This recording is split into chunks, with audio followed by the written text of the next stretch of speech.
अगर मैं आपसे कहूं कि कहां से उठा लाया भारत ये एलपीजी गैस, अरे वो एलपीजी गैस जिस गैस के लिए भारत के चूल्हे तरस रहे थे कि कब गैस आए और हम रोटी को सेकें और आपका और हमारा पेट भर सके।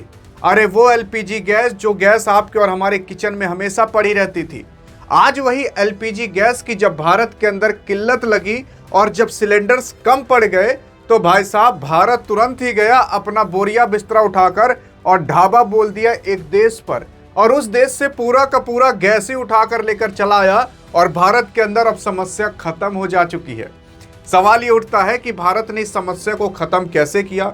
सवाल ये उठता है कि ईरान के साथ युद्ध चल रहे हैं तब भी भारत कैसे इस चीज को टैकल कर पाया।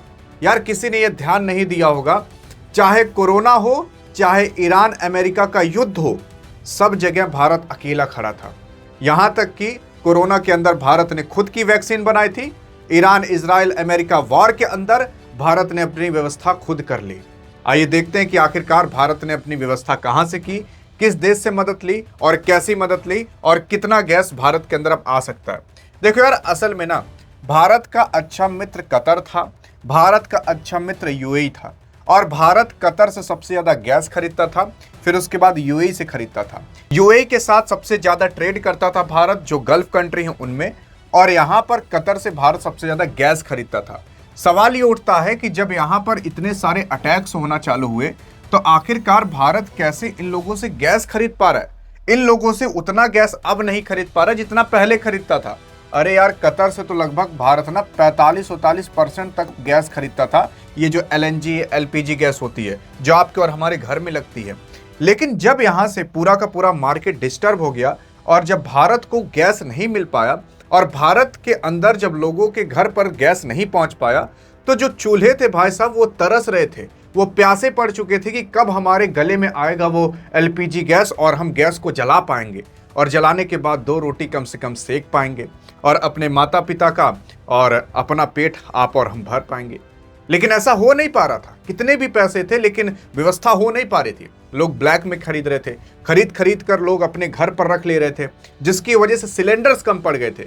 लेकिन क्या आपको पता है कि भारत ने इसकी व्यवस्था पहले से कर ली थी, क्योंकि जब लोग ब्लैक में खरीदने लगे सिलेंडर को तो सिलेंडर कम पड़ गए थे, गैस कम नहीं पड़ी थी, और उसकी व्यवस्था अब वापस से हो चुकी है।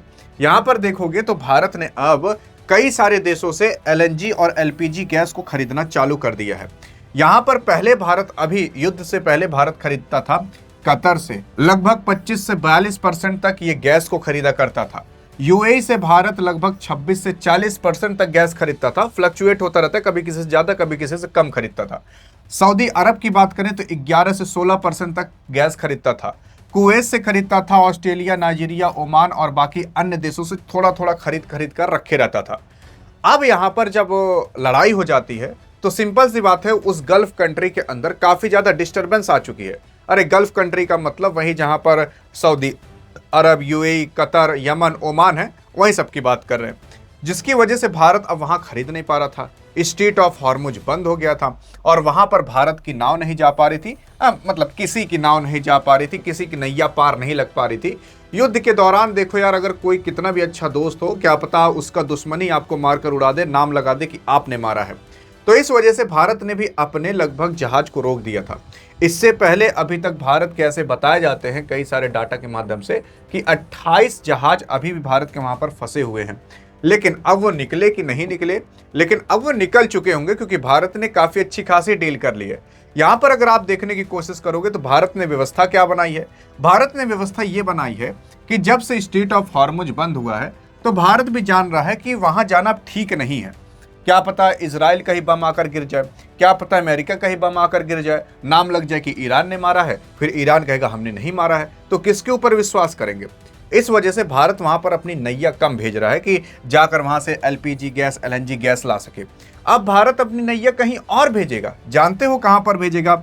अल्जीरिया के अंदर भेजेगा, ऑस्ट्रेलिया के अंदर भेजेगा, कनाडा के अंदर भेजेगा और अमेरिका के अंदर भेजेगा, और उसी के साथ साथ नॉर्वे और रूस के अंदर भेजेगा। वैसे तो अगर माने हरदीप सिंह पुरी के हिसाब से, वही जो एप्स्टीन फाइल के अंदर फंसे थे, तो वो गैस उसके मंत्री, मैं आपको बता देना चाहता हूं, तो कह रहे हैं भारत अब इन देशों से सक्रिय रूप से एलएनजी गैस हासिल कर रहा है और अब और तेजी से करना चालू कर देगा, जिसकी वजह से भारत यहाँ से भी अब गैस खरीद सकेगा, यहाँ से भी गैस खरीद सकेगा।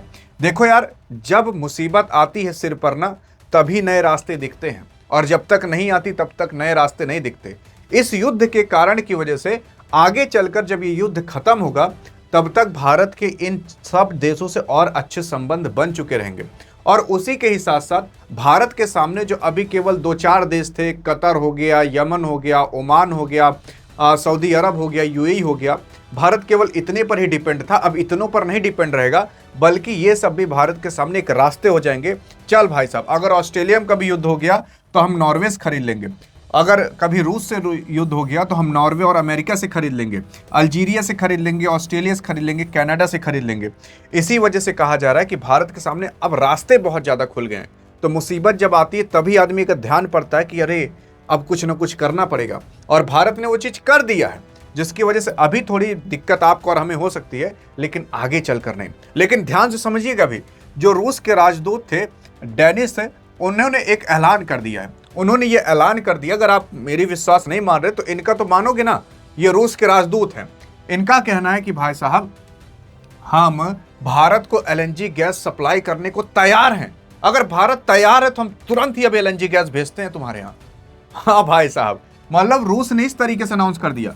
लेकिन इसमें बड़ी बात क्या है, वो तो पैसा भी लेगा, लेकिन बड़ी बात यह है कि कुछ दिन पहले अभी व्लादिमीर पुतिन ने कहा था कि अगर यूरोप रूस के ऊपर मतलब सैंक्शंस लगाने की कोशिश करेगा, प्रतिबंध लगाने की कोशिश करेगा, तो हम यूरोप के अंदर उनकी गैस सप्लाई को कट कर देंगे। हाँ जी हाँ, असल में जो रूस है ना, वो यूरोप के अंदर लगभग 30 से 40% वो जो देश है उनमें गैस सप्लाई करता है, एलएनजी गैस और बाकी अन्य प्रकार की गैस। ऐसी भी गैस होती हैं कि जहाँ ठंडी खूब पड़ती है ना, वहाँ पर जो छत होते हैं, उन छत के ऊपर मशीनें लगाई जाती हैं, एसी लगाई जाती हैं, उनमें गैस का उपयोग होता है, और वो गैस उस रूम को गर्म करके रखती है, और वो सब गैस प्रोवाइड करता है आपका रूस। अगर वो रूस ना प्रोवाइड करे भाई साहब, यूरोप के लोग ठंड के मारा ठुठुर के मर जाएंगे, और अगर एलएनजी प्रोवाइड ना करे तो खाने पीने की वजह से मर जाएंगे। और वो भारत नहीं है कि सब कुछ छीन लो तो भारत वापस से बैलगाड़ी पर भी चल सकता है। भाई साहब, यूरोप नहीं चल सकते। भारत ही ऐसा देश है कि अगर सब कुछ छीन जाए, कितना भी बड़ा युद्ध हो जाए, बस परमाणु बम ना गिरे, तब भी भारत वापस से खड़ा हो लेगा। लेकिन कोई और देश नहीं है जो वापस से बैलगाड़ी पर आकर चल सकते हैं, जो किलोमीटर तक पैदल जा सकते हैं, जो 10 किलोमीटर 20 किलोमीटर साइकिल से जा सकते हैं। ये अमेरिका नहीं कर पाएगा। अमेरिका के लोगों को आदत लग चुकी है, बिना कार के वो चल नहीं सकते। अमेरिका के लोगों को आदत लग चुकी है कि वहां पर जो बर्तन मांजने भी आता है ना, वो भी आता है कार से। वो लोग थोड़ी ना बैलगाड़ी से चल पाएंगे। इस वजह से भारत कभी भी नहीं टूट सकता, क्योंकि भारत को कितना भी तोड़ दोगे वो वापस से खड़ा हो जाएगा। जी हाँ, और भारत के अगर मान लेते हैं एलएनजी भी बंद हो जाए, भारत चूल्हे पर खाना बना लेगा। हाँ, दिक्कतें आएंगी, लेकिन भारत एक बार संभल कर वापस से खड़ा हो सकता है। अमेरिका नहीं हो सकते, वो लोग कहाँ चूल्हा बनाना जानते होंगे भाई साहब। और इसी वजह से जो रूस मतलब यूरोप को नहीं प्रोवाइड कर रहा था गैस, अब वो रूस भारत को खुलेआम प्रोवाइड करने के लिए तैयार है। तो भारत कई जगह से व्यवस्था बना चुका है। लेकिन क्या आपने ध्यान दिया, अभी तक बहुत सारी चीजें मतलब चल रही थी कि यार ऑयल का दाम बढ़ चुका है, इंटरनेशनल लेवल पर $100 प्रति बैरल जा चुका है। लेकिन भारत के अंदर अभी भी तो वही 95 से 100 के बीच में पेट्रोल डीजल चल रहा है। 92 कहीं चल रहा है, कहीं 90 चल रहा है, कहीं 97 चल रहा है। भारत के अंदर क्यों नहीं बढ़ा यार? इस युद्ध से ना लगभग अगर आप देखोगे तो 100-150 देश प्रभावित हुए हैं, जिससे यार 85 कंट्री के अंदर ऑलरेडी जो तेल का दाम था वो बढ़ा उठा है। यहां तक कि जो आपका पाकिस्तान है पगला, पाकिस्तानवा कह चुका है कि भाई साहब देखो, स्कूल बंद कर दो, नहीं तो बस चलेगी तो पेट्रोल खाएगा। उसी के साथ साथ ये बंद कर दो, लोगों की छुट्टी कर दो। मतलब इस तरीके से पाकिस्तान घबरा चुका है, संभाल नहीं पा रहा अपने आप को। लेकिन भारत के अंदर अभी भी तेल का दाम उतना ही है, क्योंकि भारत पहले से व्यवस्था करके बैठा हुआ था। भारत पहले से ही अन्य देशों से संबंध बनाकर बैठा हुआ था कि चल भैया यहां से नहीं तो यहां से सही। जी हाँ, इसी वजह से मतलब पूरी दुनिया इंपैक्ट हो रही है, भारत पर नहीं पड़ रहा। आप देखो ना, डाटा खुद कहता है वियतनाम के अंदर लगभग 49% तक तेल का दाम बढ़ चुका है, 50% आप मान सकते हो। उसी के साथ साथ Laos, Cambodia, Australia, US, Germany, इन सब में भी देखो कहीं 32%, 19%, 18%, 16%, 13%, 13%, 12%। अगर इतना भारत में हो जाता ना तो भाई साहब आज तो सरकार की टांग पकड़कर आप खींच कर ना तोड़ मरोड़ दिए होते। लेकिन इन देशों के अंदर देखोगे इतना ज़्यादा तेल का दाम बढ़ गया, लेकिन तब भी ये लोग खड़े हैं।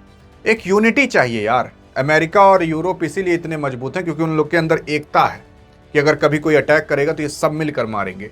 भारत के अंदर भी वो होनी चाहिए कि एक साथ खड़े रह सकें। एक भारतीय नागरिक होने के नाते देखते हैं भारत के बारे में क्या लिखते हो। अधिक जानकारी अगर ऐसी चाहिए, हर सारे डाटा फैक्ट, तो डिस्क्रिप्शन व्हाट्सएप चैनल का भी लिंक है, वहां पर भी ज्वाइन कर सकते हो। लेकिन यहां पर अगर आप देखोगे तो आपके जयशंकर साहब ने भी कुछ कह दिया है। जयशंकर साहब ने कह दिया कि भाई साहब हमने लगभग 3 बार ईरान से बात की है, प्रधानमंत्री मोदी ने खुद बात की है और इन्होंने फॉरेन मिनिस्टर से बात की है। हमने बात कर ली है जिसकी वजह से जो एनर्जी सिक्योरिटी थी, रिस्क को जीरो कर दिया है और जो ग्लोबल इम्पैक्ट है, इन सब के बारे में बात किया है। और बात करने के बाद ये पता चला कि भारत के लिए जो स्ट्रेट ऑफ हॉर्मुज था ना, वो अब रास्ता भारत के लिए सुरक्षित हो चुका है, उसे अब खोल दिया जाएगा। मतलब भारत जाकर गल्फ कंट्रियों से भी खरीद सकता है। लेकिन हाँ, युद्ध के दौरान भारत उतना नहीं जाएगा जितना पहले जाया करता था। जैसे कि 100 नाव जाती थी, अब क्या पता 60-70 नाव ही जाए, क्या पता 50 नाव ही जाए, तब भी भारत वहां से खरीदना जारी करे रहेगा। और दूसरी चीज यहाँ पर क्या है कि भारत स्ट्रेट ऑफ हॉर्मुज का भी अब इस्तेमाल कर पाएगा। भारत की नाव आए जाएंगी और भारत अन्य जगह से तो खरीद ही रहा है तेल, पेट्रोल और डीजल, बाकी अन्य चीजें। बाकी आपको क्या लगता है कि भारत इस युद्ध में बिना लड़े जीत चुका है? भारतीय नागरिक होने के नाते देखते हैं अब आप क्या जवाब देते हो कि भारत ने अपने आप को किस तरीके से संभाला। अधिक जानकारी चाहिए तो इस वीडियो में मिलते हैं, तब तक के लिए जय हिंद, जय भारत।